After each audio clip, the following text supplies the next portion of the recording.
For all you folks who are always begging for comic accurate costumes, pues ahí te va.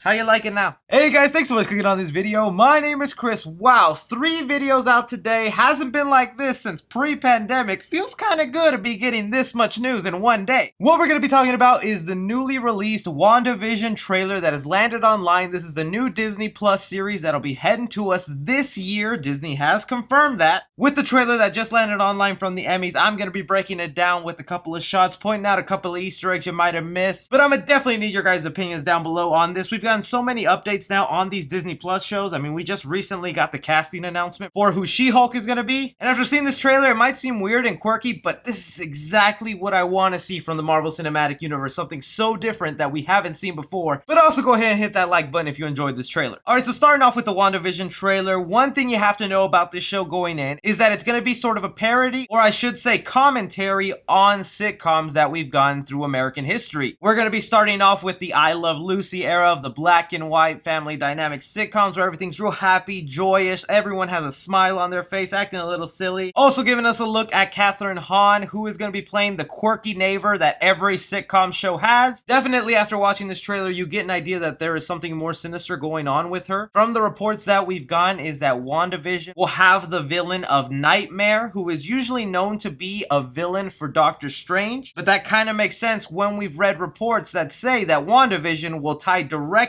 into Doctor Strange Multiverse of Madness. After seeing some of the spooky things this neighbor says in the trailer, I would not be surprised if she turns out to be Nightmare herself. Jumping from there, we have the scene of the awkward dinner conversation between a couple of characters in WandaVision. I think this is what's really going to kick off the story, because I think we're going to be in the dark for a lot of the beginning of the show, where we're wondering, okay, where is the time period right now? Is this before Infinity War? Is this after Endgame? Where in the MCU timeline does this lie? Because as of right now, Vision himself is dead. Again, pointing back to that creepy neighbor line that you're dead is kind of a hint that this actually is taking place after Endgame. WandaVision has always been known in the comics to create this sort of purgatory or false reality. And I mean, just everything that she's gone through in Endgame, you can see her mind kind of snapping and creating this false world. But after that awkward dinner, things start to kick off a little bit here for this trailer. And I think this is going to be one of the most interesting parts about WandaVision, is that every episode will be a different era from sitcoms. So we already had the I Love Lucy era. Then we're going to be jumping to eras from the 60s, the 70s, even the 90s. In a quick shot of this trailer, we've known this for a while, that this show WandaVision will actually introduce us to the children of Scarlet Witch and Vision that we've known from the comics, Wiccan and Speed. In a sense, they're kind of regurgitated versions of Scarlet Witch and Quicksilver, where Wiccan has sort of the similar abilities that his mother will have, while Speed will be having the abilities that Quicksilver had. We've already heard reports that Marvel is trying to set up their storyline for Young Avengers in Ant-Man 3, so introducing these literal Young Avengers is just more characters to add into that draft. We do get some quick shots of Halloween happening in one of these episodes. If it weren't for the pandemic, we were actually supposed to get WandaVision a little earlier in the year, so I bet you Disney was trying to time this Halloween episode with actual Halloween in our time. That doesn't seem to be happening anymore because, well, we know The Mandalorian Season 2 is coming out on October 30th, the day before Halloween. But in this quick shot, I would not be surprised if these are actually the backsides of an older version of Wiccan and Speed. Those are just some pretty unique color-coded costumes. I mean, you have Quicksilver, a silvery costume, and then you have this sort of lighter pink color in reference to Scarlet Witch's costume. But again, this could just be regular trick-or-treating kids. My absolute favorite is that Marvel went ahead and decided to give us the actual accurate costume from the comics of what Vision looks like. This is the stuff I love to see, as ridiculous as it looks, but Scarlet Witch also had her own version, which, hey, you could have had her wearing that and that looks perfectly fine to me. From there, we get an idea that this actually isn't happening in the mind of Scarlet Witch like we assume, because we see one character getting thrown out of the boundary of where Scarlet and Vision are being kept. The person who was being thrown out seems to be Monica Rambeau, who actually did show up in Captain Marvel as a youngling. She's a new superpowered being that we'll be introduced to. Her abilities include energy absorption, generation, acceleration and manipulation, also with the ability to travel up to the speed of light. So it kind of makes sense why she's able to go in and out of this facility through that barrier. But still, I really like this trailer. I know it's a little weird. It seems really out there, but this is something we've definitely haven't seen in the Marvel Cinematic Universe, and this is what we need to keep things refreshing and new. I really dug the trailer. What about you guys? What did you like about it? What things did you catch that I missed? Anything and everything, go ahead and leave your thoughts down below. Don't forget to like and subscribe. Follow me on Twitter at 3C Film Review.